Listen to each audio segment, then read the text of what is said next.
I have to ask you this question because obviously we're going into campaign season soon and we're going to be hearing a lot about it. You mentioned that the people against it, by the way, who are the people against it? Let's ask that Really, question. it's mostly the bilingual education industry because now... There's an industry? Oh, yeah, very much, because, I mean, right now the state of California, nobody knows how much is being spent on these programs. Who comprises this industry? Well, the bilingual coordinators and the bilingual administrators and the bilingual teachers and the bilingual academics. So you're saying people whose salary depends on having bilingual programs. Yeah. But wouldn't they have, in the construct that you described earlier, wouldn't they have a role in educating children through these other mechanisms? Well, some of them would and some of them wouldn't. In other words, their jobs would certainly change, and people are reluctant to put their jobs at risk even if their jobs might not really disappear. We're talking about a system right now that nobody knows how much money is spent in California, but if you're looking at the extra cost above and beyond the regular cost of educating children, the extra cost of educating limited English children in these programs, it's probably close to $2 billion a year. And that's actually a question I wanted to ask you from our first half, and too much to ask you about in too little time. Have you done an analysis that takes a look at the kinds of programs that would result if this legislation passes, as against what we have today, and try to get some sense, and again, this is where legislative process is probably going to be helpful, but get some sense of what the net cost difference is between the way we do it today and the way it would be done under the system that you propose? Well, it's a difficult thing to prove, and conclusively. Give me a ballpark. Well, what is your sense of it? Well, I mean, I would say probably this initiative will save, a few $100 million a year, maybe $1 billion a year. Even though it does require other kinds of special programs to be put in place. But here's the difference. You see, if you put children in an intensive, sheltered English immersion program, you teach them English, and then once they learn English, they're transitioned into regular classes. Under the current system of native language instruction, where they're taught only in their language, or almost only in their language for many years, they stay in these special programs, sometimes for 6 years or 8 years or even 10 years.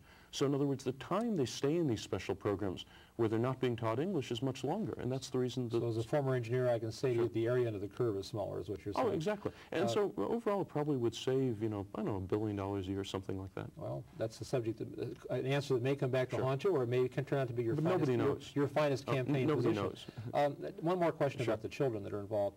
One can imagine very young children, first graders, coming in, they learn quickly, and they can learn a, quote, new language quickly if they're immigrant children. But what about the children that are 8th graders and 9th graders and so on, that have lived with a foreign language for a long time, and all of a sudden they're right in the middle of this system that's running pell-mell? You've raised a very good point. I'd like to say that if you're talking about older children, children who are 12 or 13 or 14, I think you can make a very reasonable case in favor of bilingual education.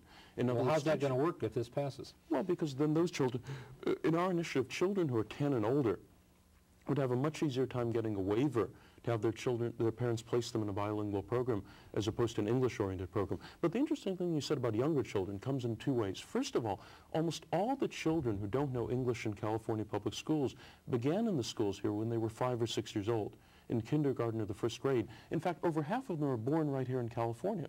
So they started school with all the other children in their neighborhood. The reason they're still classified as not knowing English in the teens is because they haven't been taught English for all the years they've been in school, which is a very strange policy. Well, back to these older kids. Your legislation, I gather, provides through this waiver process for an easier, presumably easier process for them to not have to deal with the program as it's set up. But what I'm concerned about, does it again provide for some clear mechanisms so that children of that age group can get the special attention that they need? Well, I mean, most immigrants that I've talked with think that even at that age it's better if they intensively concentrate on learning English. But if their parents feel otherwise, the parents could simply go down to the school and apply for a waiver to have the children placed in a bilingual-oriented program. But what if there is no bilingual program?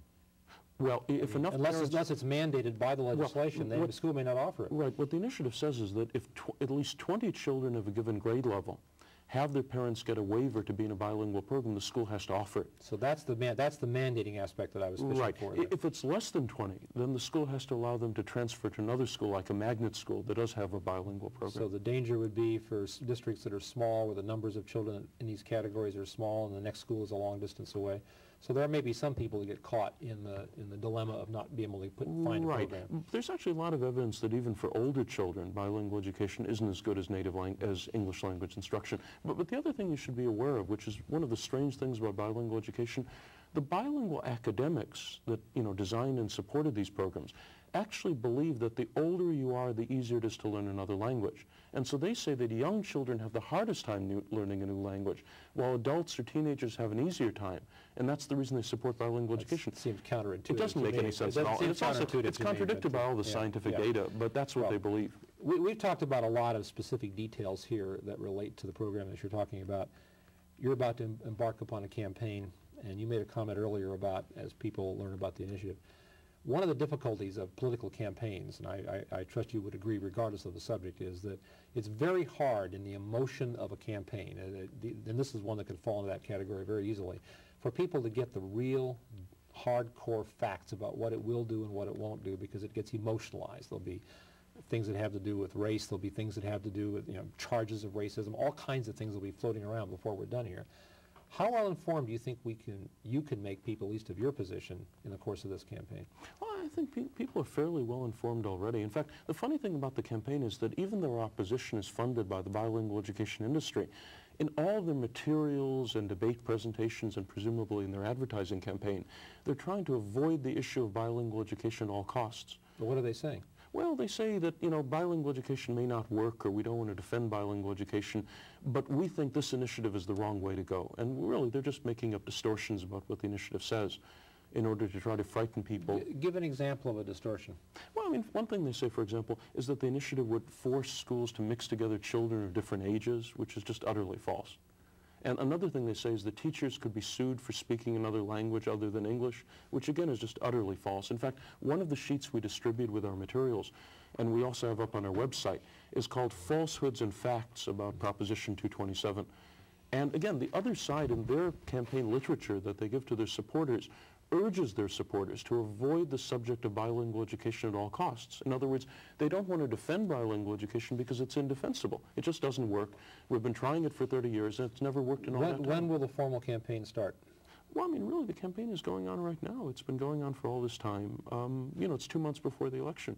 And will you be doing the usual TV and all of that? We'll be doing some of it. That gets expensive, regardless of your comment previously. We'll be doing some of it, but I really don't think we have to do all that much. In fact, the main focus of our advertising probably will be the Spanish language media. Because right now we're ahead almost 4-to-1 among everybody in California, which is a gigantic lead. While on the other hand, among Hispanics, we're only ahead by 2-to-1. So in other words, there's more of a chance that we could lose ground among Hispanics in California. And since they're the ones most affected by bilingual education, we'll probably concentrate most of our advertising efforts in the Spanish language media. Let's assume for a moment that you are successful with this venture. What's the next political step for Ron Unz? Well, I mean, actually, one thing I've come across is a lot of other things that probably should be fixed through the initiative process in California.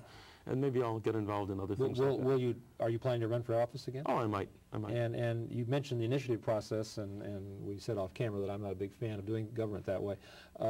Why not? Are you going to try the legislature first on some of these new ideas? I really think the legislature never pretty much gets anything done in a typical year. I mean, for example, a lot of these issues hang around for 10 or 20 years, and during all that time, pretty much they all just sit around and talk, and nothing ever gets done. But doesn't the initiative process, even though it may be valid in this particular example that we're here talking about, ultimately just undercut the whole idea of representative government?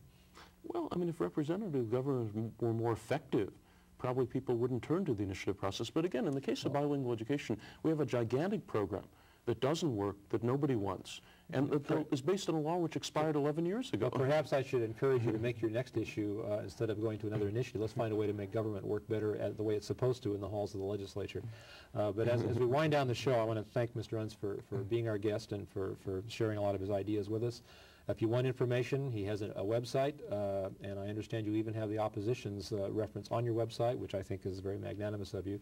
Nothing you can't do with a large poll lead. But find out about the issue. It is important. It's going to affect the children of California and their future. Do something about it. Next week on Newswatch, the religious right. So we'll have some fun there too. Stay with us, and we'll see you next week.